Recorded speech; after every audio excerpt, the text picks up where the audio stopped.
बहुत से फ्रेंड्स ने रिक्वेस्ट की थ्योरी ऑफ रिलेटिविटी की, जिनमें साद नोयर, हमीदुल्लाह, हाफिज मोहम्मद अहमद, मोहम्मद उसामा और दूसरे लोग शामिल हैं।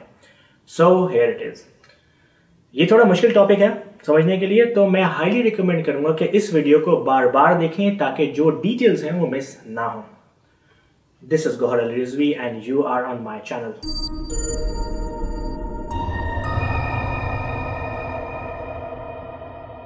आइंस्टाइन ने दो थ्योरी ऑफ रिलेटिविटीज दी हैं, special theory of relativity and general theory of relativity. Direct इन पर जंप करना सही नहीं है, इसलिए ये वीडियो मैंने पार्ट्स में बनाई है ताकि एक एक पॉइंट समझा सकूं। सो बहुत ही सिंपल लैंग्वेज में बात की जाए तो रिलेटिविटी में मोशन, हरकत के बारे में बात की गई है। कोई भी चीज जब मूव करती है तो वो रिलेटिविटी को फॉलो करती है। So let's start with basics. किसी भी चीज के बारे में हम ये नहीं कह सकते कि वो रुकी हुई है या हिल रही है जब तक कि कोई रेफरेंस पॉइंट ना हो, क्योंकि कोई भी चीज मूव नहीं करती या साकिन नहीं होती जब तक दूसरी चीज से उसका मुवाजना ना किया जाए। फॉर एग्जाम्पल, मेरे सामने से एक कार गुजरी तो मैं ये कहूंगा कि मैं रुका हुआ हूं और कार मूव कर रही है। लेकिन अगर उसी वक्त कोई एलियन मुझे चांद से देखे तो वो कहेगा कि मैं मूव कर रहा हूं, मेरे सामने कार मूव कर रही है और वो खुद साकिन है। इसी तरह कोई सोलर सिस्टम के बाहर से हमें देखेगा तो वो कहेगा कि ये तीनों मूव कर रहे हैं, सिंस एलियन चांद पर है और चांद मूव कर रहा है, मैं दुनिया में हूं, दुनिया मूव कर रही है।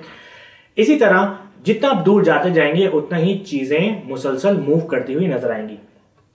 जमीन पे खड़े होकर मैं जो भी एक्सपेरिमेंट करूं वो सही रिजल्ट्स प्रोड्यूस करते हैं। हाउएवर, जमीन तकरीबन 1800 किलोमीटर पर आवर की स्पीड से रोटेट करती है। यहां मैं आपको एक और इंपॉर्टेंट बात बताता चलूं, अगर किसी बॉलर को कहा जाए कि विकेट पे खड़े होकर फास्ट बॉल करवाए तो वो इतनी फास्ट बॉल नहीं करवा सकता जितनी कि दूर से भागकर आता हुआ करवाएगा। ऐसे इसलिए होता है कि जब बॉलर दूर से भागता हुआ आता है और बॉल फेंकता है तो उसकी बॉल फेंकने की स्पीड में उसके भागने की स्पीड भी शामिल हो जाती है और बॉल ज्यादा फास्ट हो जाती है। फॉर एग्जाम्पल, अगर Shoaib Akhtar 20 kilometre per hour की स्पीड से भागता हुआ है और 80 किलोमीटर पर आवर की स्पीड से बॉल फेंके तो बॉल 100 किलोमीटर पर आवर की स्पीड से आगे जाएगी आइडियल कंडीशंस के अंदर। इसी तरह अगर आप किसी बस में सफर कर रहे हैं जो कि 50 किलोमीटर पर आवर की स्पीड से चल रही है, आप उस बस में कोई बॉल बस के पिछली सीट से किसी आगे बैठे हुए दोस्त को 10 किलोमीटर की स्पीड से पास करते हैं तो आगे बैठे हुए फ्रेंड को वो 10 की स्पीड से ही रिसीव होगी, क्योंकि वो भी 50 की स्पीड से मूव कर रहा है। लेकिन रास्ते में खड़े हुए शख्स को उस बॉल की स्पीड 60 नजर आएगी, क्योंकि बस की स्पीड और बॉल की स्पीड ऐड होगी। ये कहलाती है क्लासिकल रिलेटिविटी। अब हम बात करेंगे आइंस्टाइन की स्पेशल थ्योरी ऑफ रिलेटिविटी की। इसको डिस्कस करने से पहले आप ये जान लें कि लाइट वो वाहिद चीज है जिसकी रफ्तार कांस्टेंट है, यानी तकरीबन 30 करोड़ मीटर पर सेकंड की रफ्तार, और कोई भी चीज लाइट की स्पीड से तेज नहीं हो सकती। अगर आप थोड़े से भी क्रिएटिव हैं तो आप मेरी पिछली की हुई बात को पकड़कर एक सिनारियो बना सकते हैं। जैसा कि मैंने पहले बताया कि किस तरह एक बस में दो बच्चे बॉल फेंकते हैं और स्पीड कैलकुलेट करते हैं। अगर वो बॉल की जगह लेजर से लाइट ऑन करें तो दूसरे लड़के को लाइट की स्पीड ही कैलकुलेट होगी, यानी अप्रोक्सीमेटली 30 करोड़ मीटर पर सेकंड। लेकिन अगर बस के बाहर खड़ा हुआ लड़का उसी लाइट को मेजर करेगा तो वो भी 30 करोड़ ही मेजर करेगा। और यहां आ जाता है कॉन्ट्रडिक्शन।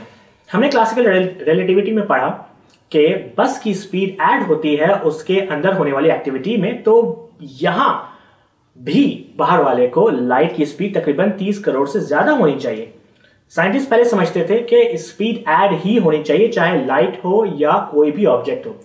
जब एक्सपेरिमेंट किए गए तो पता चला कि लाइट की स्पीड बस के बाहर मेजर करें या बस के अंदर, स्पीड सेम ही रहती है, जबकि बॉल फेंकी जाए तो स्पीड ऐड हो जाती है। ये क्या बात है? और यहां पर एंट्री हुई आइंस्टाइन की, क्योंकि उसने अरसे तक इस प्रॉब्लम पर काम किया और बहुत ही सिंप्लिसिटी में इसका आंसर ढूंढा। उसने कहा स्पीड हम कैसे मेजर करते हैं? Speed equals distance upon time. माने कि स्पीड सेम है पर डिस्टेंस अलग है, तो उसको बैलेंस करने के लिए टाइम ही को चेंज होना पड़ेगा, वरना ये इक्वेशन सॉल्व नहीं हो सकती। और आइंस्टाइन ने फौरन कैलकुलेशंस शुरू कर दी और प्रपोज की स्पेशल थ्योरी ऑफ रिलेटिविटी, जिसके मुताबिक अगर आप मूव कर रहे हैं तो आपके लिए टाइम डिफरेंट चलेगा, जो रुका हुआ है उसके लिए डिफरेंट। यानी कि मैं आपको रियलिटी बताता चलूं कि आप एक बहुत ही सुपर फास्ट शिप लें और उसमें बैठकर स्पेस में चले जाएं और 1 साल खला में गुजारकर वापस आए तो दुनिया में कई साल बीत जाएंगे, क्योंकि दुनिया की मोशन की रफ्तार आपके सुपर फास्ट स्पेस शिप की रफ्तार से बहुत कम थी। ये तो ही ख्याल की बात है। इसका सबूत क्या है? साइंटिस्ट ने कुछ एटॉमिक क्लॉक्स ली और एक एटॉमिक क्लॉक को जमीन पर रखा, दूसरी को एक फास्ट प्लेन में, और फास्ट प्लेन में रख के उसको मुसलसल उड़ाया। दोनों क्लॉक्स को वापस एक साथ रखा गया तो दोनों क्लॉक्स का टाइम डिफरेंट था और टाइम डिफरेंट एग्जैक्टली उतना था जितना कि आइंस्टाइन ने प्रेडिक्ट किया था। लाइट की स्पीड कांस्टेंट होने की वजह से सिर्फ टाइम ही नहीं है जो कि इफेक्ट होता है, लेंथ भी होती है, जिसको लेंथ कॉन्ट्रैक्शन कहते हैं।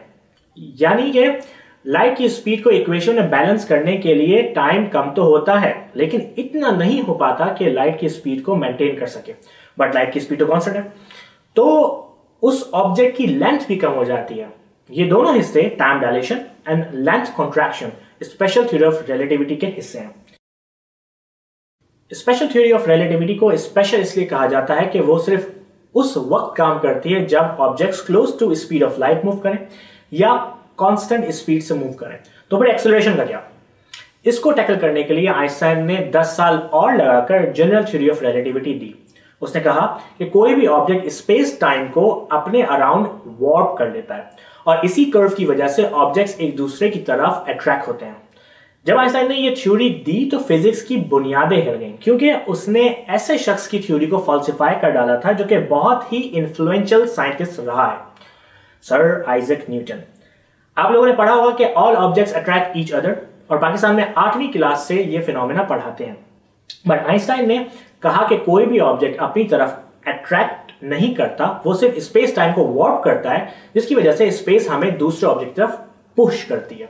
ये कॉन्सेप्ट बहुत ही मुश्किल हो सकता है समझने के लिए, तो मैं हाईली रिकमेंड करूंगा कि आप जितनी बार हो सके इसको रिपीट करें।